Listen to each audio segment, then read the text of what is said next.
సమృద్ధి జీవం యేసయ్య దగ్గర దొరుకుతుంది. ఈరోజు నీకు సమృద్ధి జీవం కావాలా? యేసయ్య దగ్గరకు రా. నీ జీవితంలో సమృద్ధి జీవాన్ని ఆయన ఇస్తాడు. ఈ లోకంలో ఎన్ని ఉన్నా ఏమున్నా నీ జీవితంలో సంతోషం లేకపోతే నీ జీవితంలో ఉపయోగం ఉండదు కదా. నీ జీవితంలో నువ్వు దేవుని దగ్గర లేకపోతే నువ్వు పరలోకం చేరలేవు కదా. కాబట్టి ఈరోజు దేవుడు నీతో మాట్లాడుతున్నాడు. సహోదరుడా, సహోదరి, దేవుని దగ్గర సమృద్ధి జీవం దొరుకుతుంది. యేసుక్రీస్తు అందరికీ ప్రభు. చాలామంది యేసయ్య మాకు దేవుడు కాదు అని అనుకుంటా ఉంటారు. కానీ సత్యం ఏంటంటే యేసు ప్రభు అందరికీ దేవుడు. Jesus Christ is lord of all. ఆయన అందరికీ కూడా దేవుడు.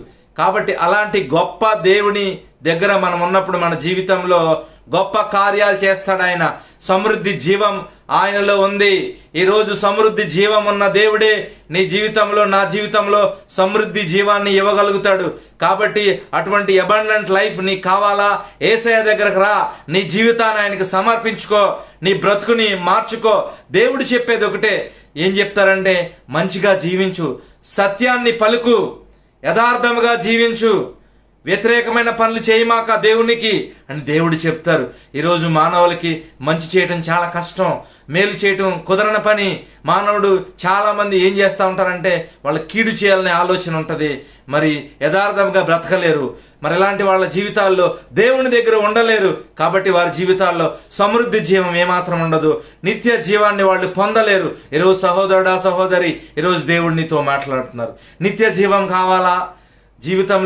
నీ జీవితంలో సమృద్ధి జీవం కావాలా? యేసయ్య పాదాల దగ్గరకు రా.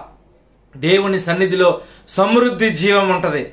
నువ్వు ప్రశాంతంగా ఉంటావు. నీ బిడ్డలు ఆశీర్వదించబడతారు. నీ కుటుంబం ఆశీర్వదించబడుతుంది. నువ్వు అనేక మందికి ఆశీర్వాద కారణంగా ఉంటావు. నీ ద్వారా అనేక మంది ఆశీర్వాదించబడతారు. తరతరాలకు నువ్వు ఆశీర్వదించబడాలంటే, ఆశీర్వాద కారణంగా నువ్వు ఉండాలంటే నీ జీవితంలో యేసయ్య ఉండాలి. నీ జీవితంలో సత్యం ఉండాలి. నీ జీవితంలో యథార్థత ఉండాలి. నీ జీవితంలో నువ్వు న్యాయంగా బ్రతకాలి.